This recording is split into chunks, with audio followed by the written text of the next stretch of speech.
Yeah. Hello, everybody. All right. This is Rich here with Paul Salloway. How you doing, Paul? Hi, Rich. Very well, thanks. Thanks for inviting me. Excellent. We both got haircuts, I see. Yeah, I know. It's the Hollywood movie star cut. I like it. You got more hair than me. I'm jealous. Well, guys, this is Nuts and Bolts, and just so you know, normally this video, the series, is only found in the VIP Going Solo group, but we wanted to let you all into it so you can see what you're missing out on. Anyways, Paul's awesome. He's one of our marketing and sales experts, and today, we're talking on the topic of on-page and off-page SEO, which I know a lot of you are interested in. So, Paul, why don't you start the show? Okay, then. Well, let me just share my screen with you. And, oops, there we go. Can you see my slide deck there? Yep, we're all good. Okay, good. All right. Right, so thanks, Rich. So as Rich said, so today I'm going to talk about introduction to SEO for online teachers and tutors. And who am I? Well, I've been teaching business English in Japan since 2003. I also started my own web consulting business in 2008, which was Tokyo Web Designs. And since that was launched, I've had hundreds of free client leads coming to me without any kind of advertising whatsoever. And that was thanks all to SEO optimization of my own website. And recently I've started BabelTech as a new venture to help freelance ESL teachers get online with a low-cost conversion optimized sales funnel. So to help them grow their independent ESL businesses. Awesome. So search engine optimization, aka SEO. So what is it? So it's not black magic. There's no voodoo involved. Although listening to some SEO quote unquote experts, you might think there is. So contrary to what many of them will tell you, the principles behind SEO are actually quite easy to understand. Anyone can apply them. So all I really do when I think about SEO is think about Google's business model. So what is Google in the business of doing? They want to match users of their search page, their search engine, with web results that are relevant, that are informative, trustworthy, and offer a good user experience. So if you can keep that in mind, I think that'll take you a long way towards effectively optimizing your site for search engine ranking. So Google has its own secret sauce, but it's not absolutely secret. It's not a complete secret. We know a few things about the Google algorithm because the algorithm itself was based on an academic paper published way back in 1998, I think it was. By Larry Page and Sergey Brin, which was titled The Anatomy of a Large-Scale Hypertextual Web Search Engine. So the basic principles are all explained in that paper, which is open to the public now. And since then, there have also been various representatives of the Google company who have had YouTube channels where they have answered questions from webmasters about the Google algorithm, and whilst they keep their cards close to their chest somewhat, but over time they have explained what Google requires in order to rank well, or they've given hints at least.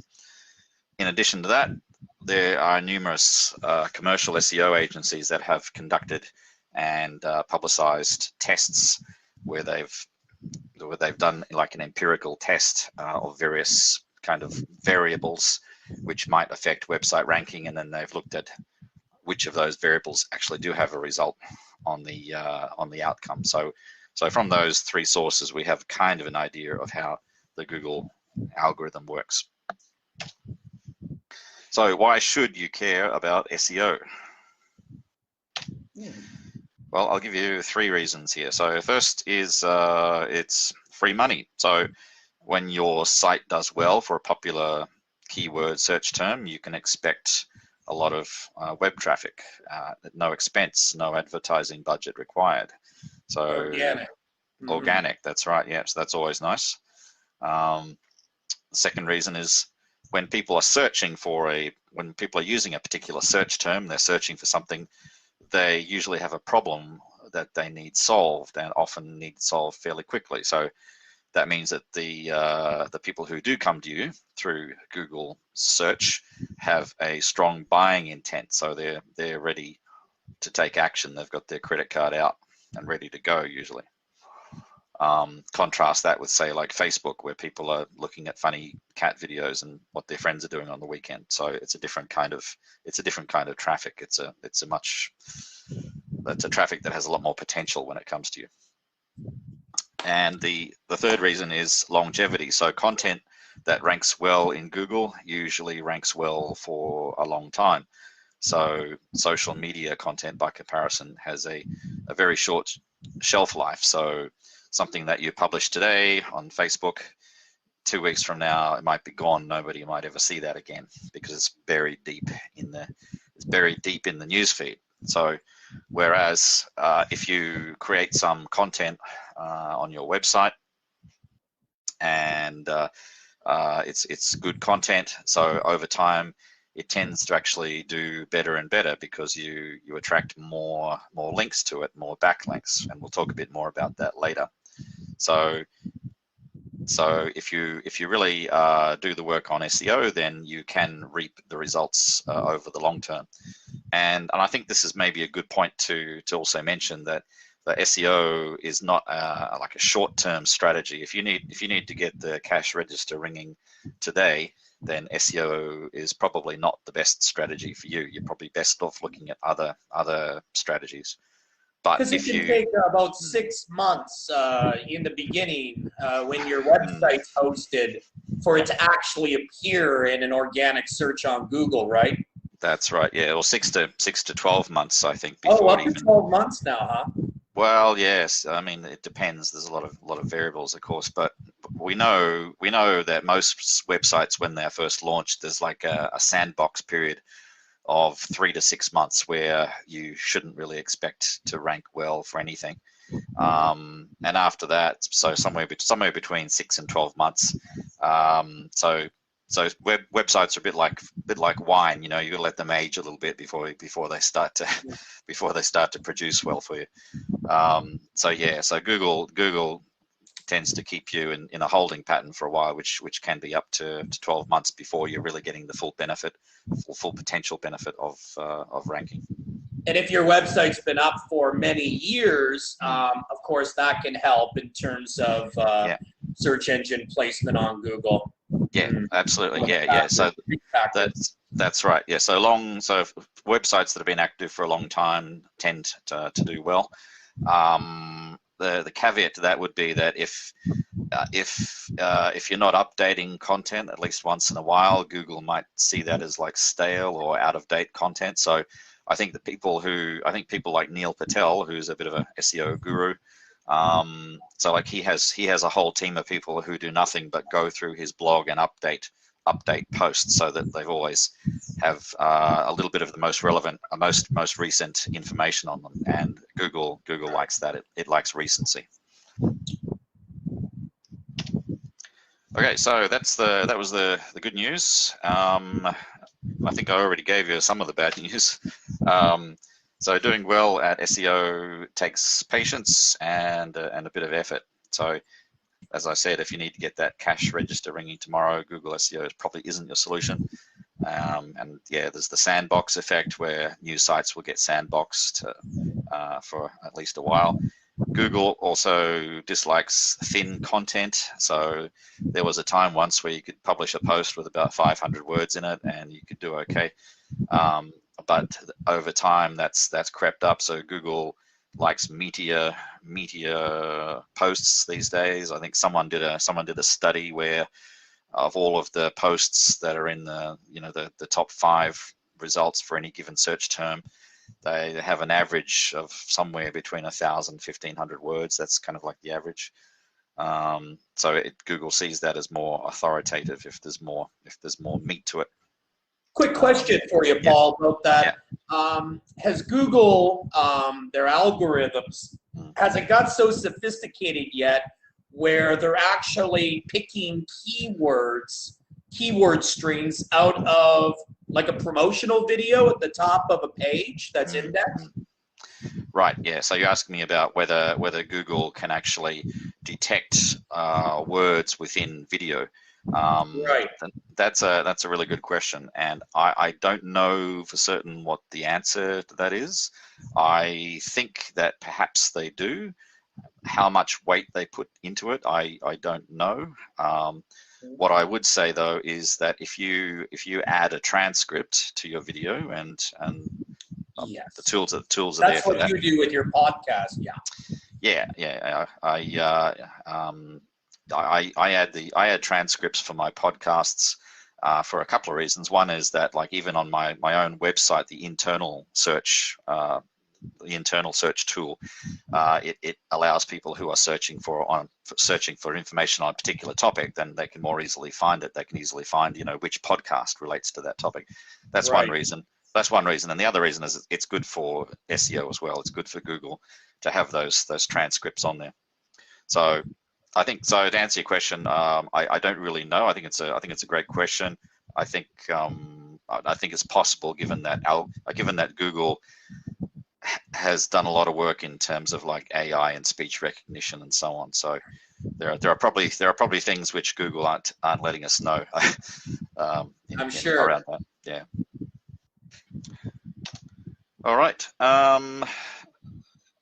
Right. So what can I do? What can I do to rank well in Google? Well, there's the SEO basics. So on-page SEO basics. So doing some of these following things will at least give your pages a fair chance of ranking well. But not doing them is a bit like trying to run a 100-meter race with untied shoelaces. Like even Usain Bolt might not win all his races with shoes like this. So there are some things that you can do with your pages really to give yourself the best possible chance. And I think some of the key things that you can do on your pages are, number one is the title tag. So there's something called a title tag. This is what appears as the clickable link in the Google search results. If you look at your web browser, at the tab right up the very top, that's also the title tag. That's what Google shows when it gives its search result listings. That's the title tag. Down there's also the meta description, also called the Google Snippet, and this is the description which you see under that clickable title, and that tells the searcher what your site is about. So having a good optimized title tag and a good meta description is both good for Google, but it's also good for the people who are searching, of course. So if they see a title and a meta description that looks like it's relevant to what they're searching for, then they're more likely to click through on it. So there's two good reasons why you should optimize those. Also on your page, when you're creating content, you've got your paragraphs, but you've also got headings. That's what H1, H2, H3 tags are. So your main heading on the page should be probably a H1 tag, and then for subheadings below that, you should use a H2 tag, and then subheadings H3, and so on. So this explains to Google the hierarchy of your information. You make it clear how the information on your page is structured. And so Google can understand it better, understand what your content is all about. And the fourth one in here is the alt tags. So when you add an image to your website, you get the opportunity to add something called an alt tag. I think alt stands for alternative text, something like that. The original idea behind it was to help screen readers, i.e. people who have like visual disabilities. They have used special machines to read the screen for them, and having alt tags was a way that these screen readers can make sense of images. And that was the original intent, and it still is the case today. But SEO, well, the Google algorithm also looks at those alt tags, and it uses those as a way of interpreting what the content of the page is, what the page is all about.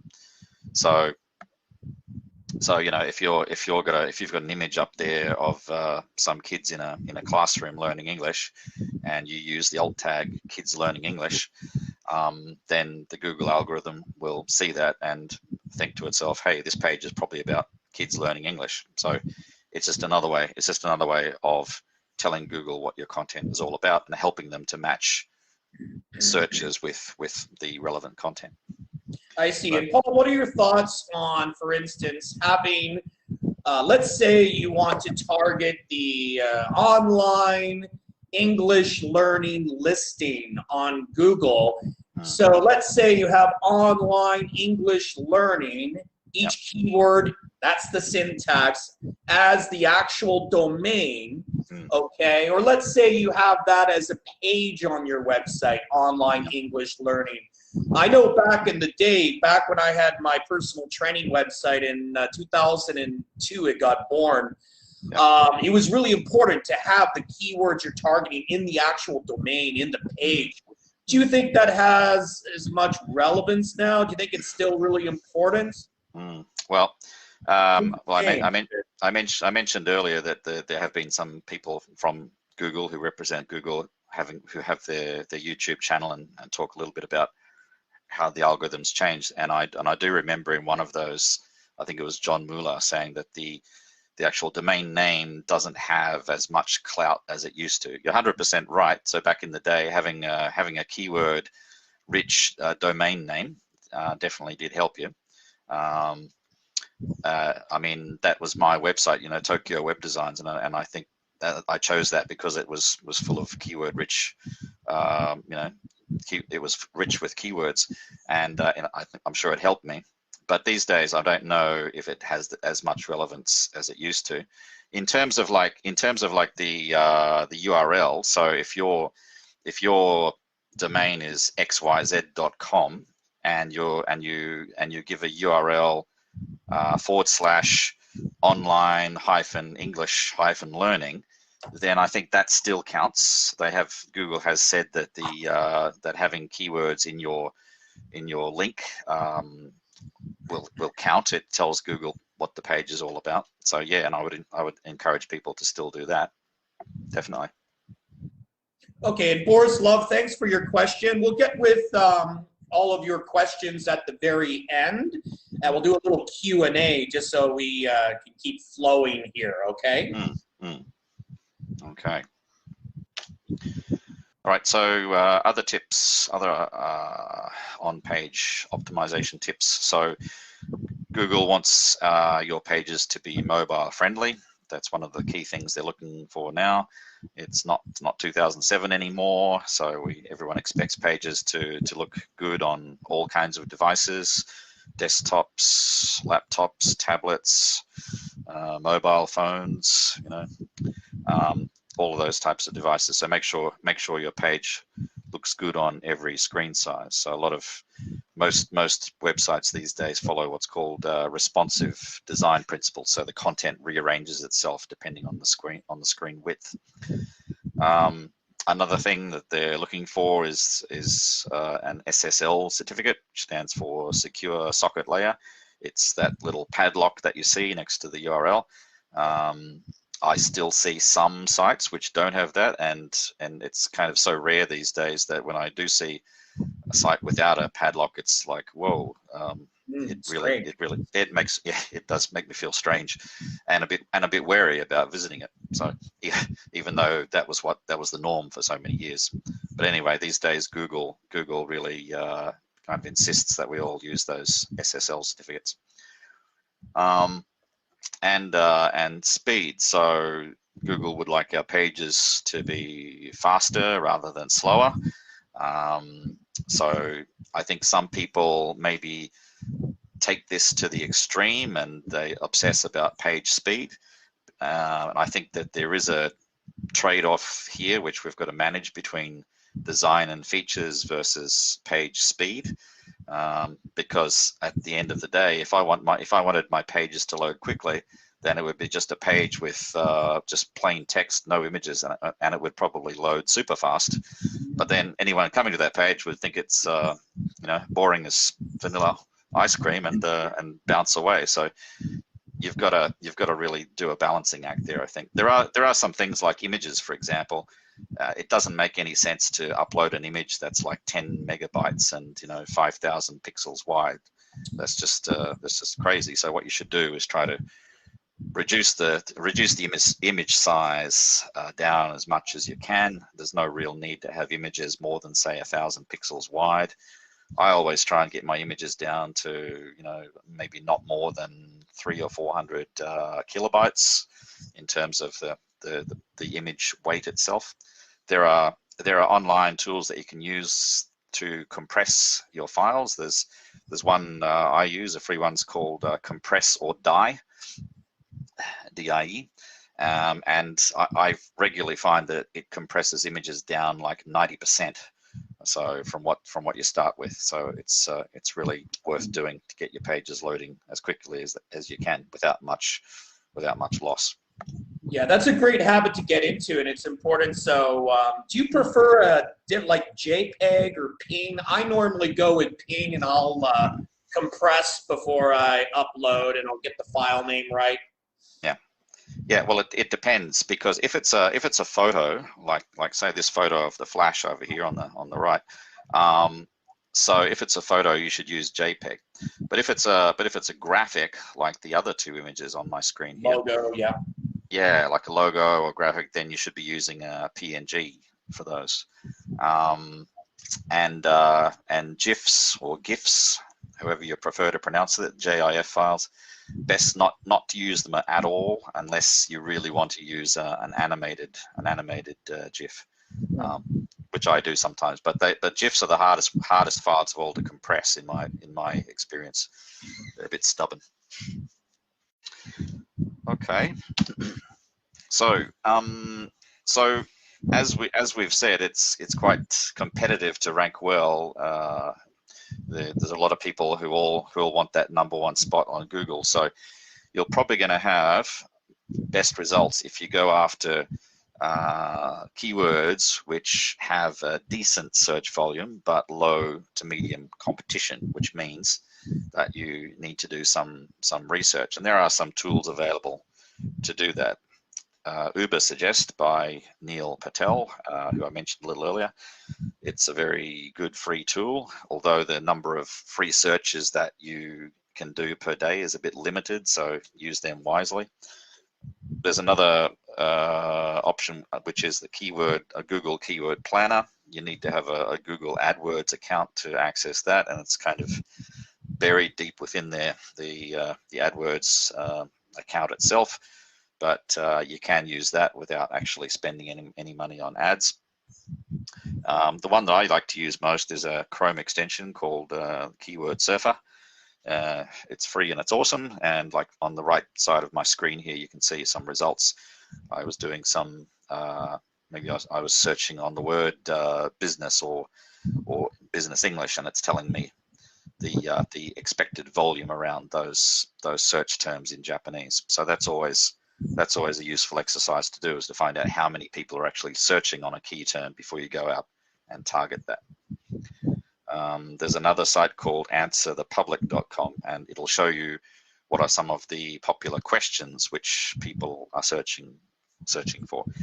And that's always a good starting point. If people have questions and you can provide an answer to that question, that means that there's a good chance they're going to end up on your page, on your site. There's a technique called the alphabet soup technique, and this is dead simple to use, and it's amazingly well, has a lot of potential, I think.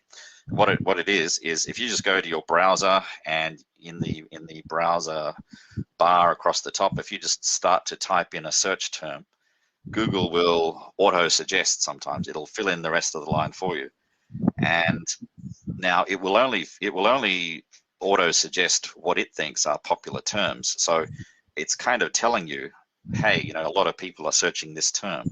And so when you take note of that, it'll give you a lot of good hints about what some long tail search terms are, what key phrases have some search potential.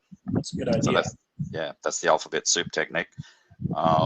And also, when you do a search on Google and you look at your search result page, you will see like boxes down towards the end of the page where Google will even tell you, hey, people also searched for this. So those are also good hints, because Google's telling you that you might want to target some of these related terms. So any or all of these tools, I think, are good for doing keyword research. And don't forget, guys, you want to look at the related organic listings on Google to see how well the competition is decking out their websites, right? And you've heard of KEI, right, Paul? Keyword Effectiveness Index? I might have, yeah. Yeah, so you're basically looking for organic listings, right, that aren't overly popular, but the competition, it may be there, but you can tell it will be easiest to, if you can do it, get ranked number 1, number 2, number 3, based on, the structure of the page that's listed, the domain, the page, the keywords within it, the title, the description, so on and so forth. Yeah, and even like within the Uber Suggest tool, it'll tell you like the KEI of each search term. It'll say okay, this term is very hard. Basically it's saying don't waste your time, and then it might tell you this term very easy to rank for. So it just really breaks it down to that level, which really helps if you're doing your research. And that costs money, right? It must cost money if the results are accurate. It's coming from Neil, it must be. Well, you do get a certain number of free searches. That's what I mentioned before. You get a certain number of free searches, but it's not that many. What he does is he allows, if you allow them to access your ads, was it Adsense? If you allow them to access your Google Analytics account, then you'll get a lot more free searches, put it that way. So what you could potentially do is just create like a dummy Google account and a dummy Google Analytics account and just register that, and you'd probably get quite a lot of free searches. But yeah, definitely he wants you to pay for the premium version, which isn't all that cheap, to be honest. So I use Uber Suggest sparingly, and I use the other tools mostly, like Keyword Surfer. Okay, cool. All right, so that's the on-page SEO. So what is off-page SEO now? Okay, so I think this is where we need to explain maybe a little bit about how the Google backlinks algorithm works. So bear with me here for a little while. So consider this scenario. Okay, so let's say your car needs a new engine, and so you ask 8 friends which mechanic you should hire to do the work, and all 8 of your friends say Honest John is the man for the job. So that's the end of the story, right? So you go with Honest John. So that's like if there are 8 websites all backlinking or linking to a particular site. So you might think that the site that they are linking to must be great, must be pretty hot, but not so fast. So does it depend on quantity or quality? So let's say your Aunt Shirley is the chairwoman of the Better Business Bureau in your town, and she says to you, hey, forget Honest John, Trustworthy Trevor's your best choice. So presumably she has access to like a lot of data. She's an authoritative source, so she should know the answer here. So who do you listen to? Do you listen to your 8 friends, the quantity of referrals, or do you listen to Aunt Shirley, the quality referral? And so this is the kind of balancing act that the Google algorithm performs, and they lean towards Aunt Shirley, meaning that one backlink from an authoritative, established website counts for a lot more than 8 links from tiny little blogs. So if you get a backlink, say from from well, let's say you get a backlink from Wikipedia, for example. Wikipedia is a pretty established site. They do a lot of reference checking and so on. That would count for a lot more than, say, 8 links from small blogs that no one's ever heard of. So that's really the whole algorithm. And well, it's not the whole algorithm, but that's a big part of the algorithm. So Google looks at links coming into your site, and this is what we mean when we talk about off-page SEO. So is it worthwhile for people to conduct link exchanges still with other websites, or would you just avoid that? Great question, and I'll come to that in just a minute. So okay. Great question. So how can I get backlinks pointing to my site? So backlink building strategies. Well, ultimately, I think there is no shortcut. So you need to create content that is link worthy. So, and what I mean by that is it's good content if it's current. So you should update your content to make sure it's still relevant. As I mentioned before, Neil Patel, he has a whole team of people, and that's all they do. 40 hours a week is just update his blog content, making sure it's still relevant. Detailed, so make sure that you cover contents, topics in depth, and use good quality reference link to reputable sources. As I mentioned before, Google doesn't like thin content anymore. They want you to provide some sort of meaty content. Make sure it's a good user experience too. So use graphics, images, charts, use video, use nice typography, color palettes, make it easy to consume. I think video is a great idea to embed on your page, because people like to consume video. And if there is a video on your page, people are more likely to stay on that page for longer as they watch the video. And time on page is one of the metrics which Google looks at as an indicator that you have quality content as well. So video is it's really worth including in your pages, I think. And original, so anyone can plagiarize or recycle content, but if you do just even a little bit of original research or re-present content in a more usable way, that can make your content outstanding. So what I've done on some of my blog posts, for example, I found on the Online English Teaching Jobs website, there was a poll that somebody started at the beginning of January 2020, and I think it was in October, or around October, I looked at the results, and they had almost 500 results on this poll. And so I just took the results that were on their poll and turned that poll into a blog post, and turned it into some nice graphs and nice charts and tables. And so that's the kind of thing that's original. So that's the kind of content that can really make your posts link worthy. And about that, Paul, sorry, something quick. So stickiness, if the average time spent on page that's indexed within an organic listing of Google is, say, over 5 minutes compared to a different page that's indexed at, say, only 1 minute, can that help? Yeah, definitely. Yeah, I mean that's an indication to Google that people are sticking on the page because you've got good content. If people are only spending 5 seconds on their page, it means that they're basically coming to your site, they're throwing up and they're leaving. But if people are coming there and sticking around, then that's a good indicator. That's a good indicator that you've got good quality content. So definitely, yeah. So time on page or stickiness is one of the metrics that the Google algorithm does look at. Yeah, long gone are the days of just taking a whole stack of keywords and piling them into a page and hoping for the best. No, that doesn't. No, that doesn't work. That doesn't work. No, not now, anyway. So there is something called the Skyscraper Strategy. So the question was, how do you attract backlinks?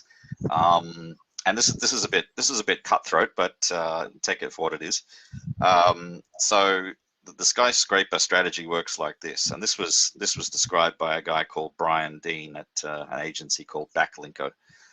So the way it works is you decide what target keywords that you want to rank well for, and then you do a Google search on those terms and see who's ranking first or second for those terms. Then ask yourself, could you create a better piece of content? So I mentioned before, could you create content that's more current, more detailed, that offers a better user experience, that offers some kind of original research to it? And if the answer is yes, if you think you can, then create content that is much better. Then use a tool like Ubersuggest to analyze which sites are linking to that target site, the site that's first or second. And then using Ubersuggest, you reach out to those site owners and suggest that they link to your site instead, because you offer their visitors a more valuable resource, and a certain percentage of those site owners will change their link to you. So, you know, that's the skyscraper strategy that Brian Dean described. So his quote here is, "Have you ever walked by a really tall building and said to yourself, wow, that's amazing. I wonder how big the 8th tallest building in the world is?" Of course not. So it's human nature to be attracted to the best. And what you're doing here is finding the tallest skyscraper in your space and slapping 20 stories to the top of it. All of a sudden, you have the content that everyone wants to talk about and link to. Oh, that's really interesting. And when checking out the quality of the site, will you actually go to, about the site and see how long it's been up for? And what about the Google PR checker? Are people still using that? Yeah, so the page rank checker, there's other indexes like domain authority. The thing with some of these indexes, you need special tools to actually check them, and you might have to pay some money for those. I think that I think you can just look at the content itself and just eyeball it, and you have a pretty good idea if this is something that was slapped together 10 years ago and hasn't been updated since. Then there's a good chance that you can do better. Yeah, and it's easy to look at the title and the description. You can always get into the source code of sites, most sites, and all that. Yep. Yeah, that's right. So there are some other strategies that can work as well. One is broken link farming. So again, using a tool like Ubersuggest, you can find broken links on high authority sites in your niche. So let's say there's a site by a very big company, and they've got a link to something which is broken, i.e. that the site that they were originally linking to is no longer there. So what you can do in those cases is create a resource that would be a good substitute, then go and ask that site owner if they'd like to link to you instead. So I've had this happen to me, where like on my own blog, I've linked to things years ago, and then I've got an email from somebody saying, "Hey, I noticed that this link on your site is broken. I've got a blog post that's similar to the original link. Would you like to change your link to mine instead?" And I'm like, "Yeah, sure, why not? I don't want to have broken links on my site." So that's a way that you can attract links from good quality sites as well. The link farming technique. And if you were to come to me and I have a blog and you said, "Hey, one of the links is broken," first I would want to check to see if that website's still up and running, right? Yeah. Oh, yeah. Yeah. And is there a quick way that they can check all the links on a site besides going to each and every link?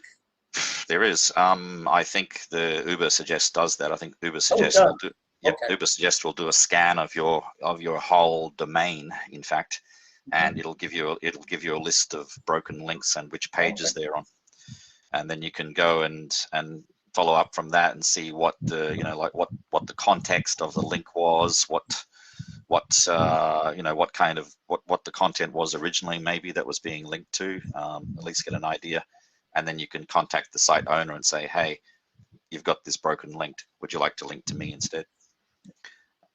So and I think it's only worth doing that for really like high domains, like high value, high authority sites. So so you wouldn't want to do that for tiny sites with not much domain authority.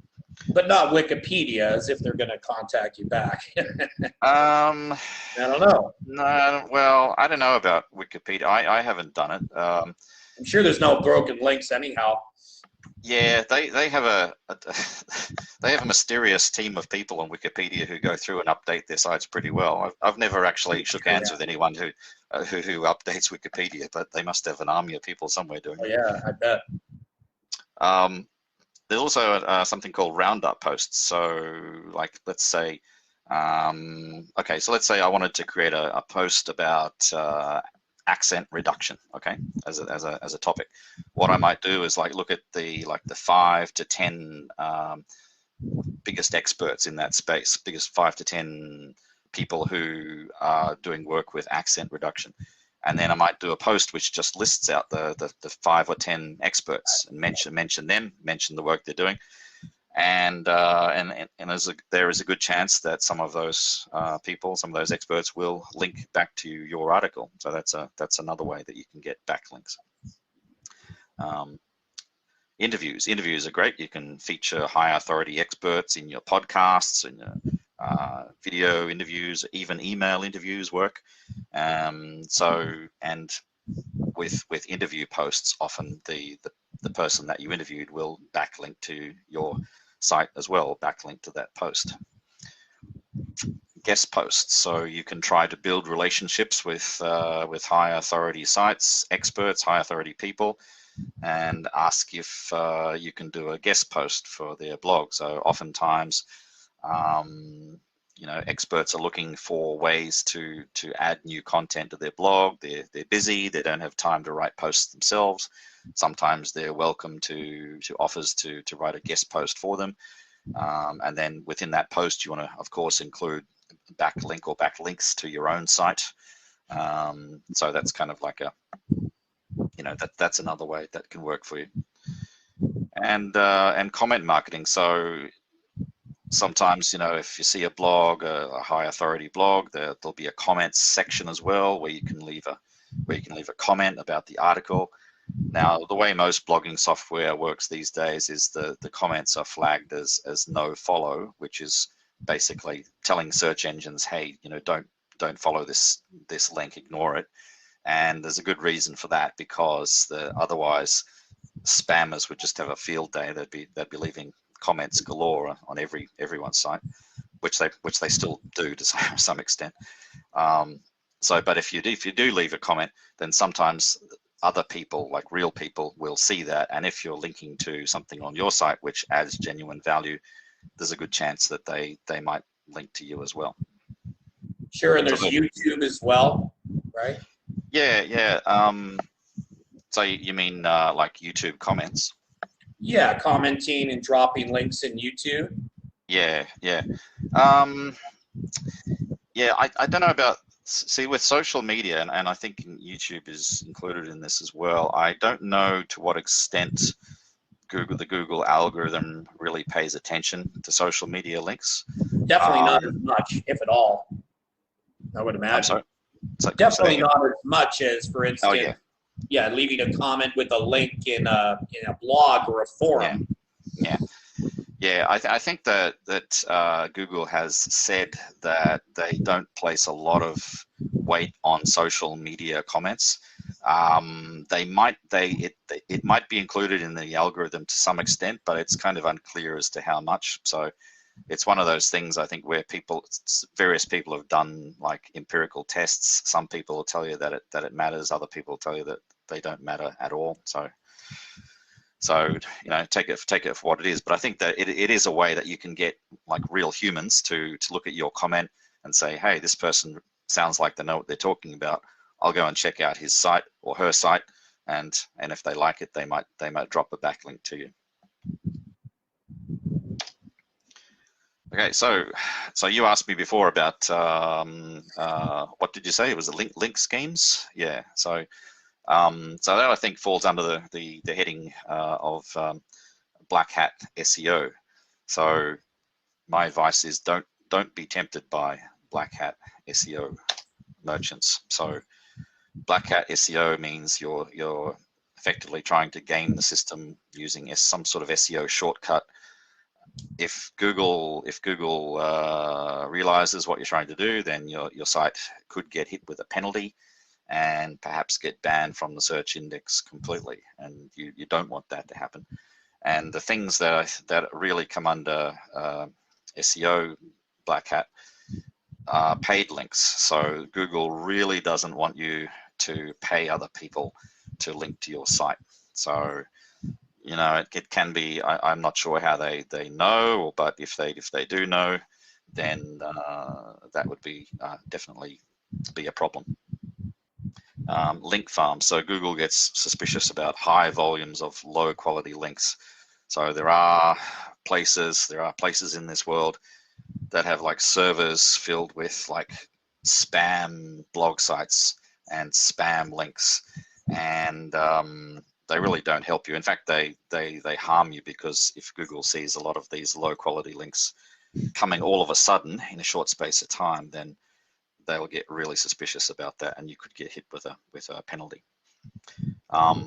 Now, link schemes. So actually, this is something that I used to do myself back in the day, only because everyone was doing it, and I think no one knew any better. So typically back in the day, you'd have your site, you'd have your home page, your about page, and there'd be like a tab on there for site links, and you might link out to, say, like your accountant or your lawyer or you know, just people who you do business with. I used to do that, and a lot of people I think used to do that, but that was a long time ago. Google has said more recently that they don't like that. They don't want you soliciting. They don't want you doing reciprocal links with unrelated sites, unrelated businesses. They see that as a kind of semi black hat, grey hat technique. So I would recommend against it. Okay, and I think we should touch on Boris's first question here, buying links. I like your idea, Boris, about creating unique pages on your blog. I don't see why you would want to buy links. No. I would just, you know, like if you have a page on, for instance, curriculum, ESL curriculum for kids, and you have some awesome content that you wrote, then you can create a page on your domain, right? The appropriate name. I don't see why you would have to buy links. I would avoid, as you're saying here, Paul, paid links. Right. Yeah. So Google doesn't like you to pay anyone except Google to link to your site. So if you're paying, like if you're creating ads, say for the Google AdWords platform, that's one thing. But they don't want you to be doing like secret paid deals with other sites to link to yours. So again, I don't know how they would find out about these kind of things, but if they do, it can really get you in a bit of trouble. Yeah, you got to play it safe. Yeah. You know, like I wouldn't hide links either. Like if you have a link on one of your pages, I wouldn't make it invisible. Like it's called anchored text. I wouldn't make it invisible. Don't hide your links. What do you think though, Paul, about like if you have website B and your website A, and website B is pointing to, let's say, online ESL page on your site, should that link, that's inbound link, should it have the text, the same text as the page name that it's pointing to, or is that like a bad thing? I think it's not a bad thing. I think that what helps you the most is, if the text in the hyperlink contains your keyword term. So if you've got a page, say about I don't know, kids phonics, let's say that's your site. Your site's about kids phonics learning, and then site B posts a link to your site, and the text in the hyperlink is kids phonics, then that's great for you, because that's an indication to Google of what your site is all about. They look at the text in the hyperlink, Yeah. And they say, okay, this person who owns site B is linking to site A using this text, so site A must be really good, or they must be a bit of an authority about kids phonics in that case. So yeah, so if you do get the opportunity to do a guest post for someone else, and you do get that opportunity to put in a link back to your own site, you want to make sure that you use keyword-rich text within the hypertext link. It's not black hat, no. That's not black hat, unless you really go overboard and you're writing like 100 blog posts, 100 guest posts a day, or you're getting an army of people to write them. Google's pretty smart. They look at the graph of incoming links, and they can tell if there's a sudden big spike in guest post links, that they know there's something funny going on. But if you've got if you're naturally doing it, then no, that's not black hat. Okay, and one last thing I just want to add here, I think it's really important. Back in 2010, it was January, Google basically banned my big shapeupsolution.com site. I had 9 very important organic listings in like Vancouver fitness trainer related listings, because I wanted, the domain, for instance, vancouverpersonaltrainer.com, to come up #1 in that listing on Yahoo. So I took the same content that was on the homepage of shapeupsolution.com and put it on the homepage of that, keyword fancy vancouverfitnesstrainer.com, because I wanted to go high on Yahoo, which is stupid because Yahoo wasn't popular at all. Where is it now? And then, of course, the Google bots went through and saw duplicate content on these other domains that I own because I had them linked to my main site. And then my main site went down and it was gone. But I was ready to retire anyhow. I had a great run. But watch that duplicate content. I wouldn't have the same content on a site that's being indexed by Google on a different site of yours, even if you change it to an extent like I did. Yeah, that's right. So you have to be careful around things like duplicate content. If you're shifting domain completely, like from abc.com to xyz.com, then there are ways that you should do that in a structured way. You can set up what are called redirects, so that anyone who comes to abc.com gets redirected to xyz.com, and Google bots know that, okay, that's what you're doing. They can see clearly what you're doing. But if it's duplicate content, yeah, that can be a problem, and it's best avoided. Yeah. All right. So yeah. So I'll just add here that anyone who promises to get you on page 1 of Google for non-branded organic links, non-branded organic listings, is either a liar or they don't know what they're talking about, because there are just too many variables involved to make that kind of promise. So I'm going to leave it at that.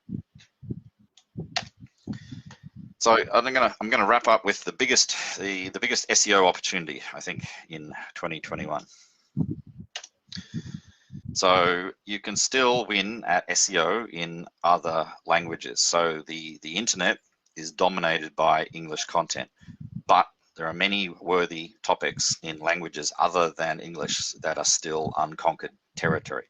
So here's a few statistics. So of the top 10 million websites, 60.5% of them are in English, and I think the number 2 spot is like Russian, which is like less than 10% or something like that. So it's really stark that the degree to which English just dominates the internet and English content dominates. And on the other hand, only 25.9% of internet users speak English as their first language. So what does that mean? Well, it means that 74.1% of the world's internet users are being underserved. So there are opportunities there in languages other than English to really fill unmet needs. So there are blog posts which haven't been written yet, which are in English, but which haven't been written in say Arabic or in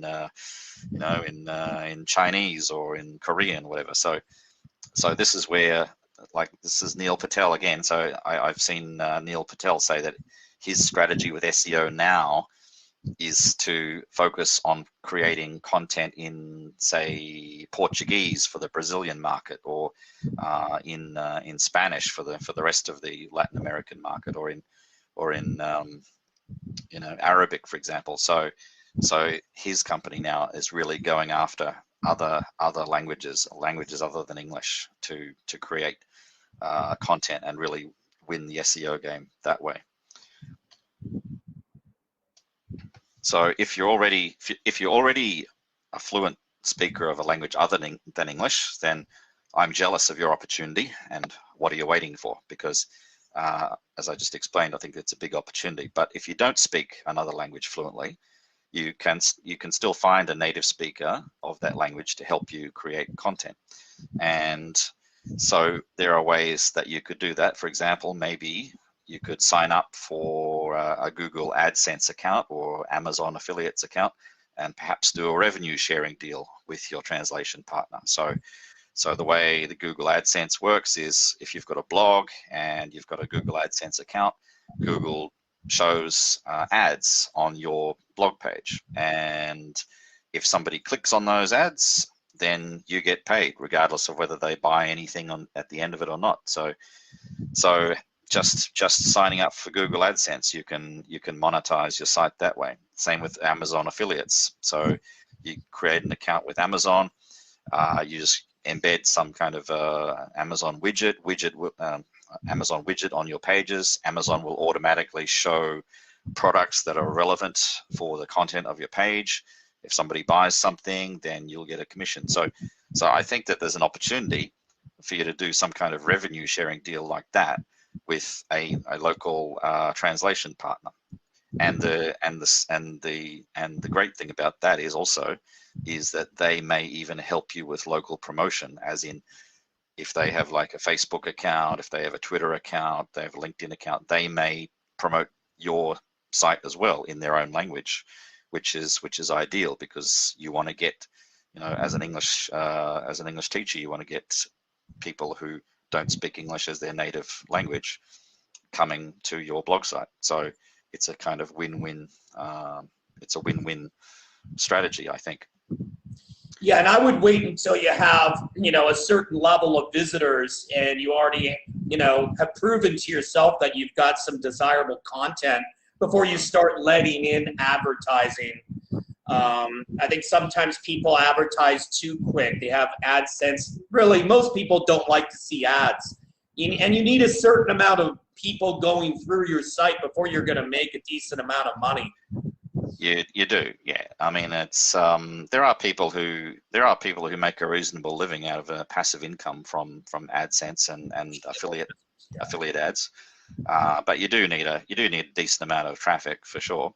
But this is just a way that if you don't speak, like I don't speak Spanish, but if I really wanted to get students from Latin America, excluding Brazil, something like this might be a way that I could get a partner to do my localization and translation for me, and get them on board. But I think this is like, as you said, it's more of a longer term strategy than a short term one. Right.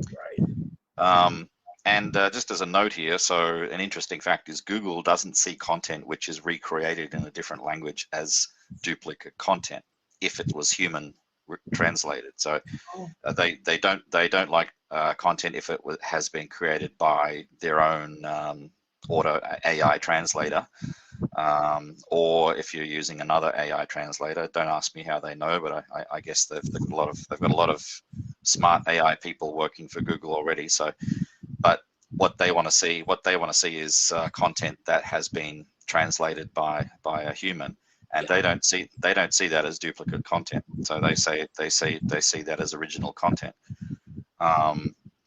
So there's an opportunity there. So to create, when you're creating content in another language, so you don't even necessarily have to reinvent the wheel. You can just look at what great content exists within English already, and think about how you can recreate that for your target audience. Having said that, be a bit careful about plagiarism, especially when it's commercial content, because it's kind of a bit tricky. And I'm not a lawyer, so that's all I'll say on that point.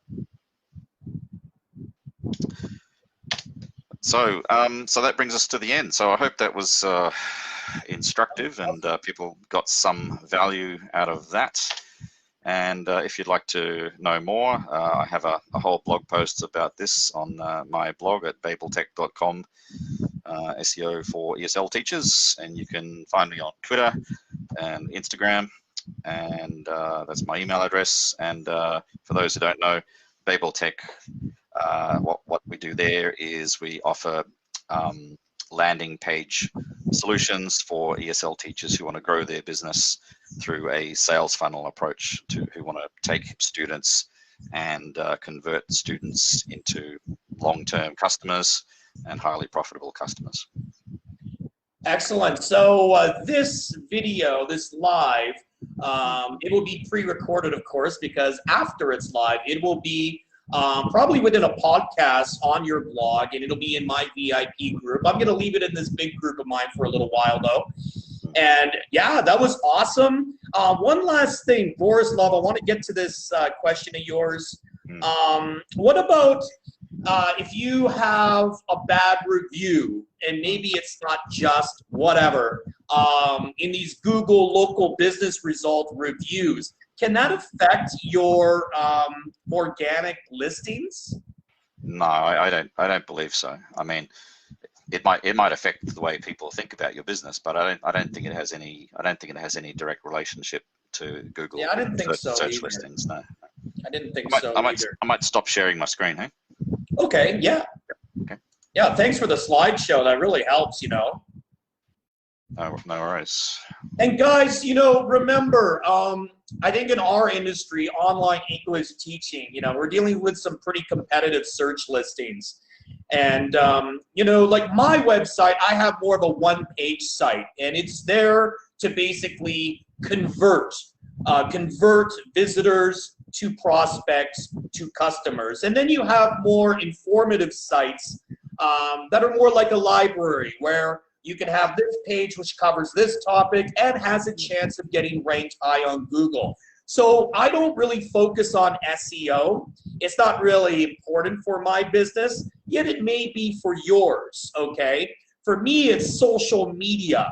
That's how I choose to get the majority of traffic, targeted traffic coming into my website.